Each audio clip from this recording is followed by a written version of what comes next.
Hi guys and welcome to my channel. Today I'm excited to share a good old gingerbread cookie recipe. So let's get started. So for the gingerbread cookie recipe, this makes 24, but depending on your cookie cutters and all that stuff, you kind of have to keep that in mind. You might have more or less. So, but you will need 2/3 of a cup of canola oil. You can use, I don't recommend using olive oil, but you could use vegetable oil. Coconut oil will give it a little bit of a different taste as well. But so I usually just typically stick to canola oil. Then you need some blackstrap molasses. I have a 1/4 of a cup.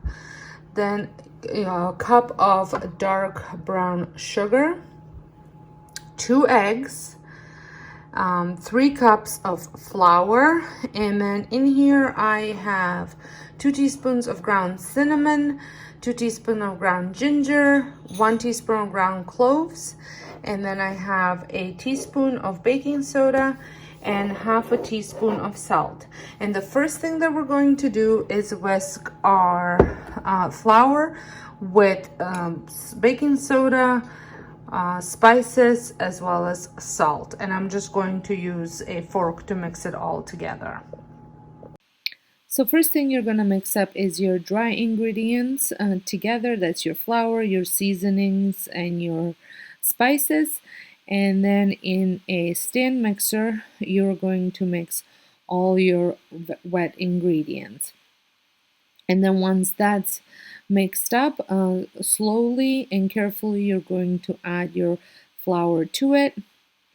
But you want to go very slow because as you know, using a stand mixer and adding flour, it will go all over the place.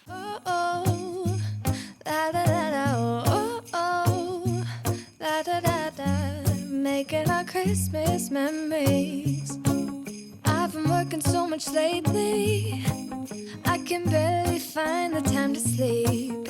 Yeah, I spend my time running around, keeping people pleased. But this is my favorite holiday. It's a chance to start over. Once you have a consistency of a dough, you want to stop and take it out. The dough will be very sticky, so when you roll it out on your rolling board, you want to add some flour, and then you want to form it into a solid ball, and then take that ball and wrap it with saran wrap and put it in the fridge for a couple hours or overnight. I did mine in a Ziploc bag because I did not realize I didn't have saran wrap, and I also left mine for overnight.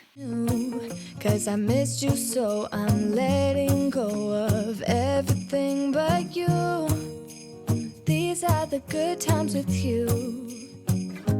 Baby, this year it's just gonna be you and me. Hang by the fire and chill.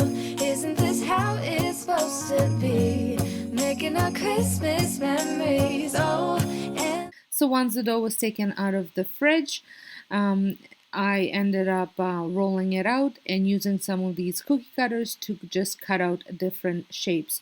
You want to roll it out on a very lightly floured surface, and also flouring your rolling pin a little bit because it will be a little sticky.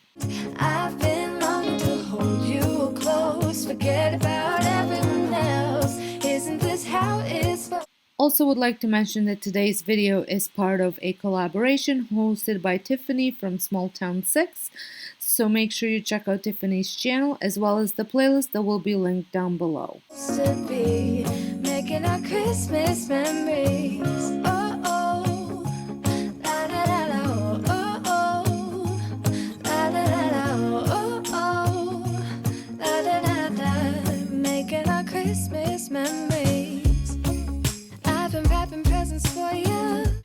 Once I had all the shapes cut out, I baked them for about 8 minutes at 375 preheated oven. I've been hanging marbles in the tree, and I've lit my house with Christmas. I hope you had enjoyed this video, and if you're stopping by for the very first time, and if you're stopping by from the playlist, welcome.